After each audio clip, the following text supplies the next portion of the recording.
You're listening to Civic Media. You can tune into any of our live shows on any radio station across the state with the Civic Media app. Find us in your phone's app store and listen anytime, anywhere. This is your WLAK Daily News Roundup for Lake Air, 107.5 FM and 1260 AM in Amory.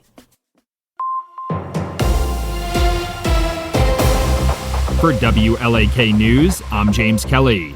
Another candidate has entered the 7th Congressional District field following Congressman Tom Tiffany's decision to run for governor. Former Wisconsin State Legislator Fred Clark officially launched his campaign for the seat on Wednesday. In his announcement, Clark highlighted his experience as a rural legislator and conservation leader and plans to focus on rebuilding the rural economy, expanding healthcare access, and protecting farms and forests. Jesse Eben is still the only Republican candidate to announce a run for the seat thus far. Governor Tony Evers visited Ashland on Tuesday to highlight new legislation seeking to lower utility costs for Wisconsin residents this winter. The legislation went into effect on Wednesday, eliminating the sales tax on utilities for residents. Governor Evers also spoke with local representatives from West Cap on various ways to improve the energy efficiency and weatherization of homes as temperatures begin to drop. He says exploring all available federal, state, and local resources to lower energy bills is crucial for families at this time of year. Governor Tony Evers and the Wisconsin Department of Agriculture, Trade, and Consumer Protection are sharing cybersecurity tips with residents in honor of Cybersecurity Awareness Month. State officials are recommending some actions residents can take to protect their personal data and avoid scams. Residents should use strong passwords and create different passwords for different accounts, use multi-factor authentication for additional security, update their software often to ensure they have the latest security patches, and identify and report any phishing scams they receive. A proposed bill seeking to crack down on people falsely misrepresenting their pets as service animals was heard in a state assembly committee this week. The legislation would implement a $500 fine for providing false documentation to obtain a service animal. It could also fine healthcare providers who prescribe an emotional support animal to patients who have been in their care for less than 30 days. Critics of the legislation say enforcing the law would be especially challenging due to concerns over legal troubles with privacy. Department of Transportation officials are reminding Birchwood area residents of ongoing road closures in the area through the end of the month. According to a press release, highway crews will be working on culvert replacements, grading, and pulverizing work on Nice Lake Road between Berry Road and County Highway T in Birchwood Township. Intermittent closures for construction work could be in place Monday through Thursday from 6:30 a.m. to 3:30 p.m. until November 1st. No detour will be signed, so residents should plan their routes accordingly. The Wisconsin State Public Defender's Office is advising residents of an accidental release of thousands of Social Security numbers. According to a Fox 21 report, a Superior resident had submitted a public records request to the organization, but mistakenly received the personal information of thousands of Wisconsin residents in an email link. The man says he did not copy or distribute any of the information and will delete it once he receives confirmation from the organization that he will not be in any legal danger as a result of the release. Wisconsin Attorney General Josh Kaul has announced another court order protecting federal funding. The court order protects federal funding for state energy programs following a multi-state lawsuit filed in August. The coalition was challenging the U.S. Department of Energy placing a 10% cap on reimbursements for indirect and fringe costs on energy projects. If the cap had remained, Attorney General Kaul says reimbursements would have dropped from around $370,000 to just $130,000 in Wisconsin.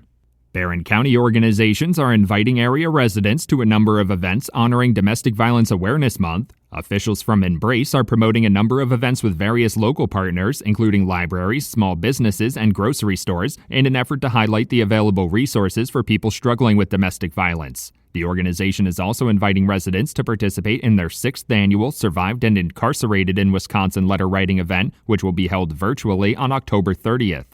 Wisconsin Appeals Court Judge Maria Lazar has officially launched her campaign against Judge Chris Taylor in the 2026 state Supreme Court election. Judge Lazar is the first conservative candidate to enter the race after current Wisconsin Supreme Court Justice Rebecca Bradley announced she would not be seeking re-election. In her campaign announcement on Wednesday, Judge Lazar said she's running to remove politics from the court system. If victorious, the liberal majority on the state's highest court would be held to just 4-3. Governor Tony Evers and the Wisconsin Department of Children and Families have announced an increase in child care subsidies going into effect this month. According to a press release, the maximum subsidy rate under the Wisconsin Shares Child Care Subsidy Program will now be at or above the price of 75% of child care slots. The previous rate in 2025 had been at or above about 41% of slots. The change will benefit around 15,000 families by providing average savings of around $175 per month. For WLAK News, I'm James Kelly. New faces on the Bucs roster. Hi, I'm Mike Clemens with sports. NBA head coach Doc Rivers revealed that when he first arrived in Milwaukee, he told GM John Horst straight up the Bucs roster was too old and too slow. John knew, we talked about it. I felt strongly that it's hard to win at the pace that we were trying to play at. We still won games and we were good, but, I just felt strongly that we need more speed. We need more guys that can guard multiple positions. The Bucs training camp now underway. College football. Wisconsin faces number 20th ranked Michigan. Kickoff 11 a.m. Saturday. Badgers quarterback Danny O'Neal has already been sacked 13 times so far in just the first 4 games of this season. That's one more than the 12 sacks they allowed all last year. Maybe changing up what we do pre-snap a little bit, trying to simplify some things. We know what we're going to see. We just got to be able to go translate it from the film room to the field and from practice to the game. That's Badgers quarterback Danny O'Neal with Sports on Mike Clemens.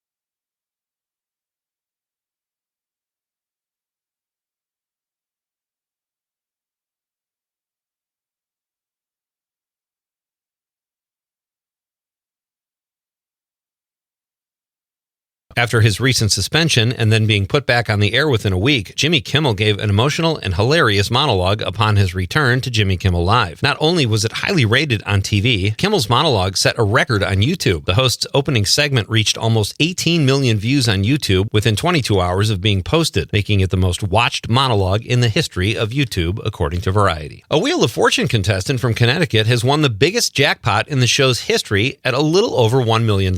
Christina Deravianic told Ryan Seacrest that if she won the $1 million, she would put in her 2 weeks' notice at work, at which point Seacrest reminded her boss was in the crowd. Deravianic said she is going to pay off her student loans and buy a house with the money. She also won trips to Japan and Montana before winning the $1 million. In addition to all that, she received a hug from the iconic Vanna White. Celebrities like Emily Blunt, Ben Stiller, Mark Ruffalo, Tom Hanks, and Scarlett Johansson have all been vocal about their opposition to AI in the entertainment business. Yesterday in The Beats, I mentioned Tilly Norwood, an AI actress who even has an Instagram account and whose creator says she will probably be signed by a talent agency soon. As you can imagine, that did not sit well with actors. One in particular, Melissa Barrera, who has been part of the Scream franchise, recently said that any agency that signs an AI performer should be boycotted. 2 prominent talent agencies, the William Morris Endeavor and the Gersh Agency, have vowed they will not sign the Tilly Norwood creation or other AI actors. According to Yahoo Entertainment, a representative from the William Morris Endeavor says they only represent humans. That's a very admirable stance. I just wish when they represented me, they would have returned my calls quicker. Seriously, though, it is a small victory. I hope the momentum continues. For more showbiz fun, tune into Nightlight with me, Pete Schwaba, weeknights from 6 to 8 p.m. on the Civic Media Radio Network. This sunny, hot, summery weather is going to continue for a few more days. We are going to start to feel a little more like fall next week. But today, sunshine, we're talking highs back in the mid-80s this afternoon. Tonight, clear with a low in the upper 50s to low 60s. Tomorrow, sunshine with a high in the mid to upper 80s. I'm meteorologist Sean Cable. Outside now, it's 61. That's your WLAK Daily News Roundup from Civic Media. Subscribe to this podcast on Spotify, Apple, or wherever you find your podcasts. Find more news at lakeair.radio.